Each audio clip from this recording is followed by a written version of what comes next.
ইসলামের বাতি নিভিয়ে দিতে চায়, কিন্তু ইসলামের বাতি জ্বালাবেন যিনি, তার নাম কি? আল্লাহ রাব্বুল আলামিনের নবীর সাহাবী ডাক দিয়ে বলেন, ইয়া রাসূলুল্লাহ, মনে আছে তো? কথা বলেন, মনে আছে না? হযরত আলী ডাক দিয়ে বলেন, আমি যদি ফজরের নামাজে না আসি, আল্লাহর নবী ডাক দিয়ে বলেন, তুমি যদি ফজরের নামাজে না আসো, আল্লাহ রাব্বুল আলামিন তোমাকে জান্নাত দিবে। জোরে বলেন সুবহানাল্লাহ। হযরত আলী রাদিয়াল্লাহু তাআলা আনহু বিদায় নিয়ে যখন বাড়ির দিকে যাচ্ছিলেন, বাড়ির বাইরে দিকে হাসান হুসাইনের মা বলে ডাকতে ডাকতে বাড়ির ভিতরে ঢুকতেছিলেন। কারণ নিচে জান্নাতের সার্টিফিকেট পাওয়া মানুষ, নিচের স্ত্রীও জান্নাতের সার্টিফিকেট পাওয়া মানুষ, দুই সন্তান জান্নাতের সার্টিফিকেট পাওয়া মানুষ। বলেন তো দেখি, মনে খুশি কম না বেশি? কথা বলেন না কেন? খুশি কম না বেশি? হৃদয়ে ভরা খুশি নিয়ে হাসান হুসাইনের মা বলেন, ডাকতে ডাকতে যখন বাড়ির দিকে ঢুকতেছিলেন, মা ফাতেমা ভিতর থেকে দৌড় দিয়ে ডাক দিয়ে বলে, স্বামী আপনি এত কেন খুশি? ডাক দিয়ে বলে, ফাতেমা তুমিও জান্নাতি, আমিও জান্নাতি, তোমার আমার দুই সন্তান তারাও জান্নাতি।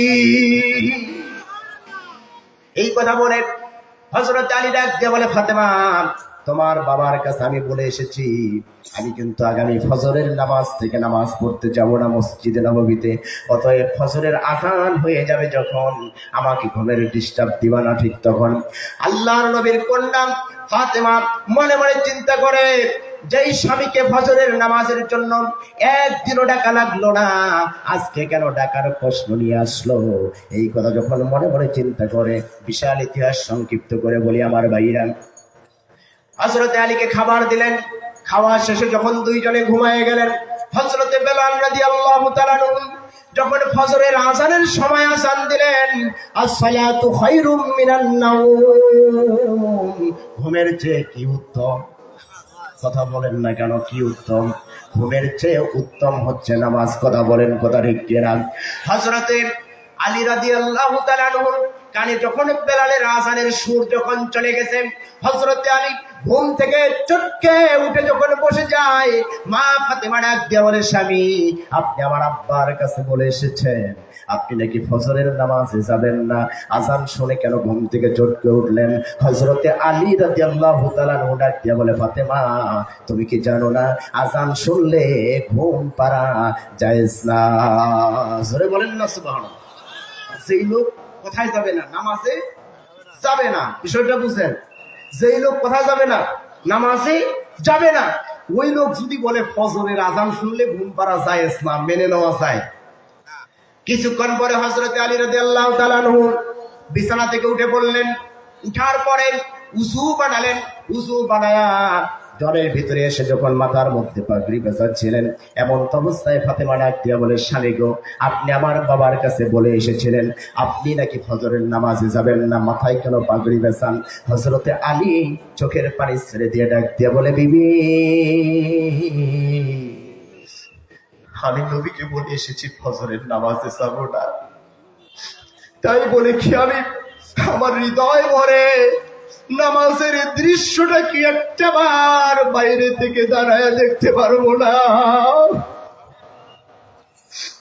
হযরত আলী রাদিয়াল্লাহু তাআলা ফাতেমাকে এই কথা বলে মসজিদ নববীর সামনে যখন চলে গেলেন, যাওয়ার পরে নিজের মনকে আর বাড়াতে পারে না, দৌড় দিয়ে চলে গেলেন মসজিদে নববীর বারান্দায়। যায় 2 রাকাত সুন্নত নামাজ পড়লেন। মুফাসসিরিন ইকরাম বর্ণনা করেন, একজন সাহাবী তার হাতের কোণে দিয়ে হযরত আলীকে গুতা মারলেন। আপনার তো এখানে থাকার কথা না, আপনার তো ঘুমায় থাকার কথা। হযরতে আলী রাদিয়াল্লাহু তাআলা ডাক দিয়ে বলেন, ও আল্লাহর নবীর সাহাবী, আমি নবীকে বলেছি ফজরের নামাজে আসবো না, তাই বলে কি 2 রাকাত সুন্নত নামাজ পড়তে পারবো না। আমি আপনাদের কাছে জানতে চাই, ফজরের 2 রাকাত সুন্নত আছে না?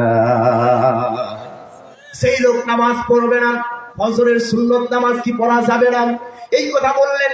কিছুক্ষণ পরে হযরতে বেলাল চোখে কামত দেওয়া শুরু করলেন, কদ কামাতিস সালাহ, কদ কামাতিস সালাম।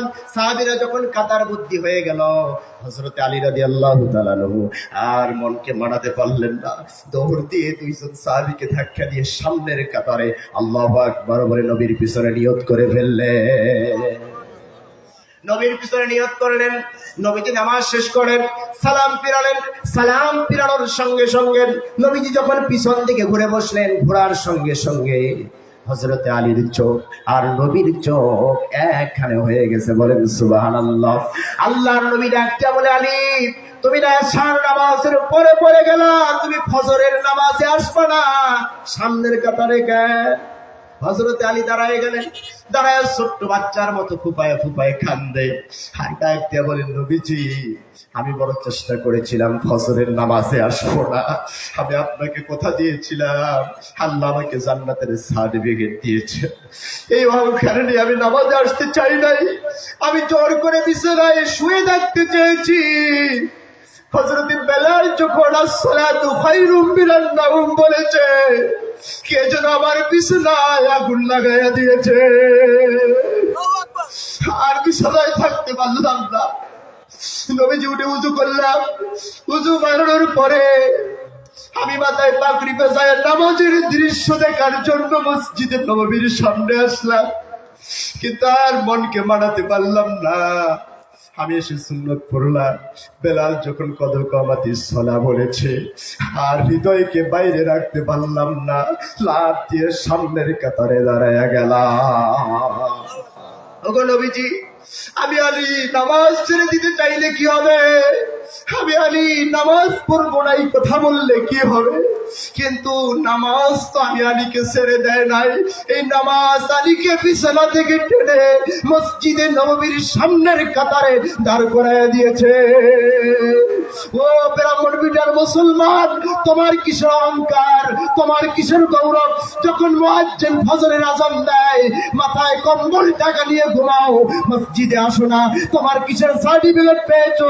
তোমার কিসের সার্টিফিকেট দিয়েছে? তুমি নাকি জান্নাতের সার্টিফিকেট পেয়েছো, তুমি আরামে ঘুমাও, তোমার কি জাহান্নামের ভয় লাগে না? আমার ভাইরা, হযরতে আলী জান্নাতের সার্টিফিকেট পাওয়ার পরও যদি নামাজ ছেড়ে দিতে না পারে, তাহলে আমরা তো জান্নাতের সার্টিফিকেট পাই নাই, আমার কি হবে? মরে গেলে আমার কি হবে? আমার কবরে কি হবে? আমরা জানি না। অতএব আল্লাহর কাছে নামাজ পড়ে মাপ চাওয়ার দরকার আছে না? এজন্য আল্লাহ রাব্বুল আলামিন বলেন, وَقَضَى رَبُّكَ أَلَّا تَعْبُدُوا إِلَّا إِيَّاهُ। আল্লাহ বলেন, আমার ইবাদত তোমরা আগে বেশি বেশি করো। আমাদের ইবাদতের কথা যিনি বলেছেন তার নাম কি? আল্লাহ রাব্বুল আলামিনের ইবাদতের কথা বলেছেন, গোলামির কথা বলেছেন, দাসত্বের কথা বলেছেন। আল্লাহর গোলামি করতে গেলে আল্লাহ রাব্বুল আলামিন যা আদেশ করেছেন আদেশগুলোকে মেনে নিতে হবে। আল্লাহ রাব্বুল আলামিন যা নিষেধ করেছেন নিষেধগুলোকে ছেড়ে দেওয়ার দরকার আছে না নাই? আল্লাহ রাব্বুল আলামিন সূরাতুল হজ্জের 41 নম্বরে জানায় দেন, আল্লাযীনা ইম্মাক্কান্নাহুম ফিল আরদ আকামুস সালাত ওয়া আতাস যাকাত ওয়া আমারু বিল মারুফ ওয়া নাহাউ আনিল মুনকার। আল্লাহ রাব্বুল আলামিন জানায় দিলেন, যারা দেশের মাথা হবে, যারা ক্ষমতা পাবে, যারা ক্ষমতা পাওয়ার পরে ক্ষমতার আসনে বসবে, তাদের 1 নাম্বার কর্মসূচি হবে তারা এই আসনে বসেই সালাতের আইন পাশ করা লাগবে। কথা বলেন, কথা ঠিক কিনা? ক্ষমতা পাওয়ার পরে নামাজের আইন যারা পাশ করে তারা ইসলামের পক্ষে কাজ করে, নামাজের বিপক্ষে যারা আইন পাশ করে, আযানের বিরুদ্ধে যারা কথা বলে, আমার নবীর বিরুদ্ধে যারা কথা বলে, ইসলামের বিরুদ্ধে যারা কথা বলে, এরা নামে মুসলমান হলেও এরা দাদা বাবুদের দালাল। কথা বলেন না কেন? এই দাদা বাবুদের দালালদেরকে আমরা তাড়িয়েছি, আর কিছু দালাল বাংলার জমিনে আছে, এদেরকেও তাড়ানোর দরকার আছে না নাই? এই দাদা বাবুদের পক্ষে যারা কথা বলবে, দাদা বাবুদের পা যারা চাটবে, তাদেরকে বাংলার জমিনে থাকতে দেওয়া হবে না। কারা কারা রাজি আছো? 2 হাত তুলে আমার আল্লাহকে দেখাও।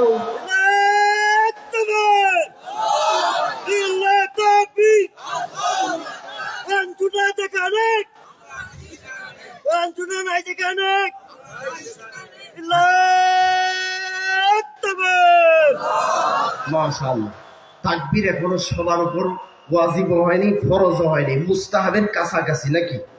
আল্লাহ রাব্বুল আলামিন যেখানে জানাই দিলেন ওয়ারাব্বাকা ফাকাব্বির, তাকবীর হবে কার নামে? কথা বলেন, কার নামে? এটাও বলতে চায় না। কি আপনারা কি ইহুদির পাঁচটা গোলাম নাকি? কথা বলেন না কেন? যাদের জবান থেকে আল্লাহু আকবারের আওয়াজ আসতে চায় না, যারা আল্লাহর পক্ষে স্লোগান দিতে চায় না, যারা কোরআনের পক্ষে স্লোগান দিতে চায় না, তারা যদিও নিজেকে মুসলমান দাবি করে, আল্লাহর স্লোগান যার জবান থেকে আসে না, সে মুসলমান হতে পারে না। ঠিক কিনা? এই জন্য আসেন, তাদের 1 নাম্বার কর্মসূচি হবে তারা নামাজের আইন বাধ্যতামূলক পাশ করবে। ঠিক কিনা? যারা এই ক্ষমতার চেয়ারে বসবে তাদের 2 নাম্বার কর্মসূচি হবে তারা যাকাতের আইন পাশ করবে। ঠিক কিনা? আমরা লক্ষ্য করে দেখেছি ইতিপূর্বে যাকাতের